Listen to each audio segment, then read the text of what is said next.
Welcome back to the Power Max Mini Challenge from Brands Hatch. Now, one of the great things about the Mini Festival is that fans can get up close and personal with the cars, and particularly so with what's happening behind me, which is the public grid walk. Really, really popular amongst everyone here. Once this has taken place, we've actually got the Gen 3s and the JCWs on the grid. They're ready to go. They're racing next, but they already did one race yesterday. So let's go over to Ben for those results. Thanks, Michelle. In the F56s, it was Lawrence Davey who took the win from Ryan Road, and then William Phillips completed the rostrum. Rob Smith was in fourth, and David Grady rounding out the top five. Amongst the JCWs, John O'Brown victorious from Neil Newstead and Steve Ruxton-Cocker. Then it was Scott Adams and Alan Taylor.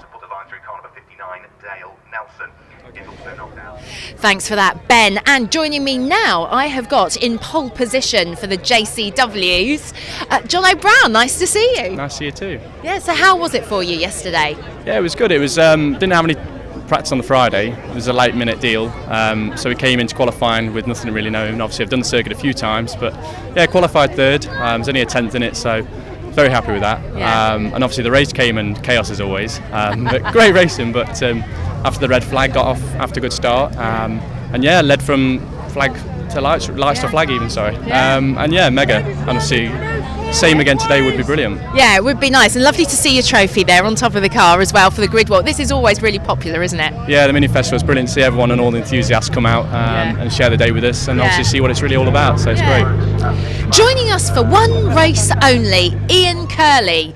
One race for Mini Challenge only, but not a stranger to Mini racing at all. No, I've raced Classic Mini for 20 years, so we've done a lot of races, won some championships, and I'm currently racing the FIA Historic car, so good weekend to meet with the oldest minis you can race and the newest minis you can race. So how's it gone so far with the racing?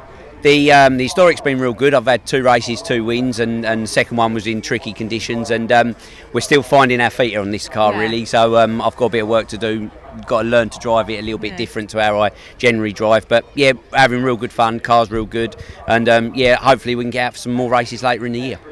David Grady, you came into this weekend second in points for the championship. Obviously that's all going to change, but I wanted to ask, Charlie Butler Henderson not making an appearance this weekend, how's that going to affect things for you? It's going to be a good chance for us to sort of make hay while the sun shines really, and sort of try and get as many points from this meeting as we can until Charlie makes a return. Well, that's it for the public grid walk. It's all over, which means that it's race time. Now, conditions have been declared wet for this one, which could change things up slightly. We have already got John O'Brown, we spoke to him, pole position for the JCWs. For the Gen 3, Lawrence Davey is on pole. So let's go over to Ben for that full grid.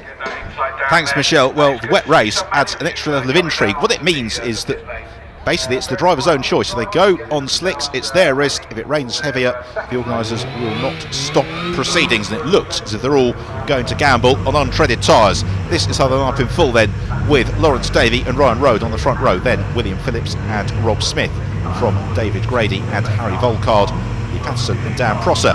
Amongst the JCWs, John O'Brown to the fore ahead of Scott Adams, and Steve Ruxton-Cocker and Alan Taylor, Jason Jeffries and Hamish Brandon. Neil Newstead will be very quick from 8th as the 5-second board is shown to the drivers. We've got one car heading to start from the pit lane. I think that's Sam Osborne, as we're about ready for the off here at Brands Hatch. Long hold for the drivers, and away we go now, and it's Lawrence Davey who holds his nerve. He gets a good start, so does David Grady, but already Ryan Road, the bright white car, looks to draw alongside Davey as the pair of them plummet down through Paddock Hill Bend for the first time. It's William Phillips who's up into third, so they then all fight for position behind him with a contact, and around that's William Phillips who gets rotated around somehow. They all avoid him, and he rejoins, having lost only about 10 places. But that would have been a heart-stopping moment from Phillips, being pitched into that spin in front of the rest of the field.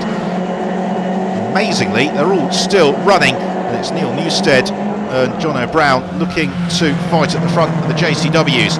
Meanwhile, Lee Patterson onto terms with David Grady as Lawrence Davey, the blue car, leads the way from Ryan Road, so they pick up the pace through Clark Curve on to the Bramham Straight. And we've got that little gap in the field where they all jumped on the anchors to avoid the rotating Phillips. There is Phillips a little bit lower down the pack as the JCWs fight their way through as well. Let's have another look at it then. In car with James Lutz as he just takes space of action from Harry Volcott. It's up ahead of him. Rob Smith goes for a gap. It's not really there. Bodywork scattered everywhere. 3 cars into the space that's large enough for one that won't work. It's William Phillips who lost out. He went around, and as you can see, Rob Smith lost his front splitter as now the rain just begins to worsen. The drivers have got the windscreen wipers a go-go, and that means that Ryan Rowe decides now's the time for a move, and he just forces the gap on Lawrence Davey. There was no way that Ryan Rowe should have got through, but he managed to.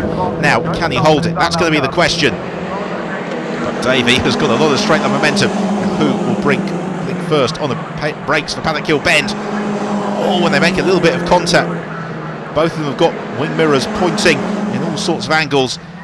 Meanwhile, Neil Newstead looking to carve his way through the JCW field, and that is Steve Ruxton Cocker, who's just forced his way past. Sir Adam Taylor as well. There is Hamish Brandon, who also looks to join in. He gains more places as well. This is the beauty of the Power Max Mini Challenge. Wherever you look, there are always good battles throughout the field. As now Ryan Rhodes got the advantage. Will he be able to sprint clear? You can see just how precarious it is in terms of grip. The car's really sliding on the slightly slicker sheen of the surface as across the line they sprint. Meanwhile, in car with Neil Newstead, here is the move on Steve Ruxton Cocker. Newstead climbing right up onto his tail as they came out of Druids, gap to the inside at Graham Hill Bend. That was relatively straightforward for Newstead. For Ryan Rowe, it's anything less than straightforward, but he and Lawrence Davey are now just beginning to open up a little bit of a gap over the fight for third place. Here it is. Rob Smith has got Lee Patterson right behind him. Also in the mix is David Grady. Well, the windscreen wipers have stopped, which suggests the precipitation has just eased up momentarily. It's still going to be a little bit slippery as they get on the brakes, Paddock Hill Bend, and Ryan Rowe understeering a little bit. He doesn't make the apex that he wants. The car goes sideways. He's going to have to stretch it out, and he does through the gravel, and Rowe slips down into second place. Fortunately for him, Rob Smith not quite close enough to challenge to demote him to third. Road will be very, very disappointed with that. It was a tiny mistake. The gravel trap slowing him down. Now, can Road do anything about closing back onto turns with Lawrence Davey? Meanwhile, Luke Reed and Harry Volcard busy fighting a little bit lower down the order. That is for 9th and 10th place.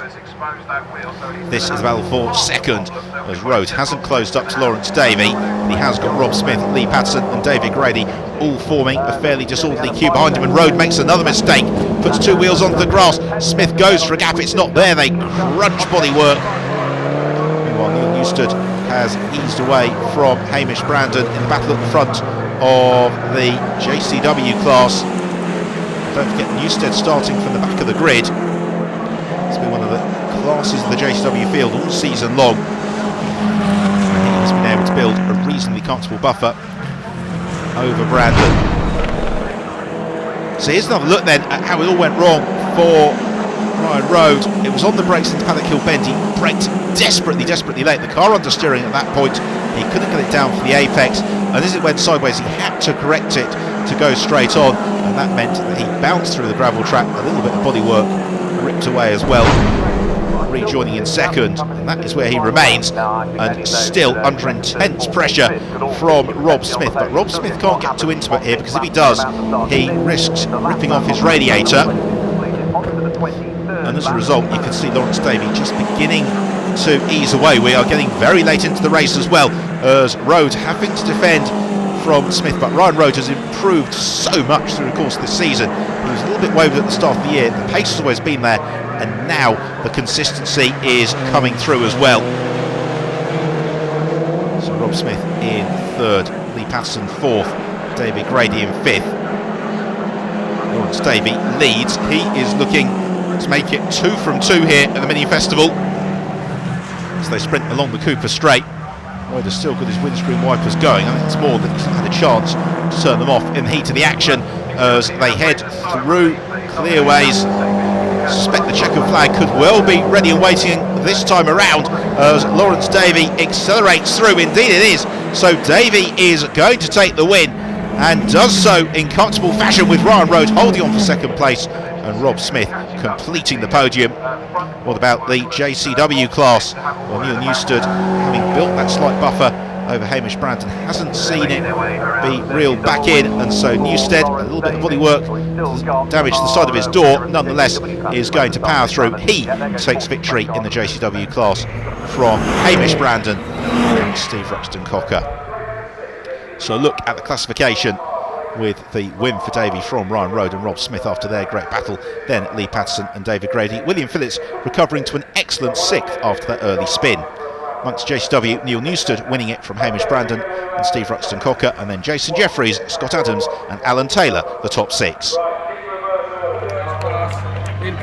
So applause on to the podium, first of all for our JCW winner, Neil Newstead.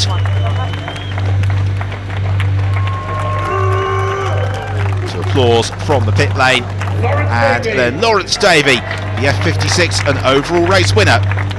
2 wins from 2 starts so far at Brands Hatch. Now it's time for the draw for the grid reversal for the final race of the weekend, and it's the top 5 will be reversed. So plenty for Davey to do in race 3.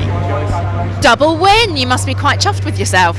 Yeah, it was a very good weekend so far. So that race was very tough. Ryan put us under a load of pressure, and then I had to put the pressure back on him when he got past. So yeah, it made me work for it, and it was a hard one, but no, it was a good one. Neil, top of the podium from the back of the grid. Yeah, it was a fantastic race. After yesterday, starting from the pit lane, I knew I had the pace in the car. So what I didn't want to do is go out and try and do it on the first lap after the little incident yesterday. So I just picked my moment, sat back, and then I thought, I've not got the pace, let's go for it now, and just went through the cars. The only person I had real problems with was my team partner Steve, who decided to try and take me out on the exit of clearways. I was like, what are you doing? But yeah, that's racing, I suppose. He weren't going to give me an inch. A very happy Lawrence Davey and a great result for Neil Newstead. We are not done here at Brands Hatch with the mini festival. We've still got 2 more races for you. Now the only thing is, my tummy's rumbling a little bit, and I'm thinking, where can I possibly get a good Sunday roast here? Guess what? I think I know just the place. Find out after the break.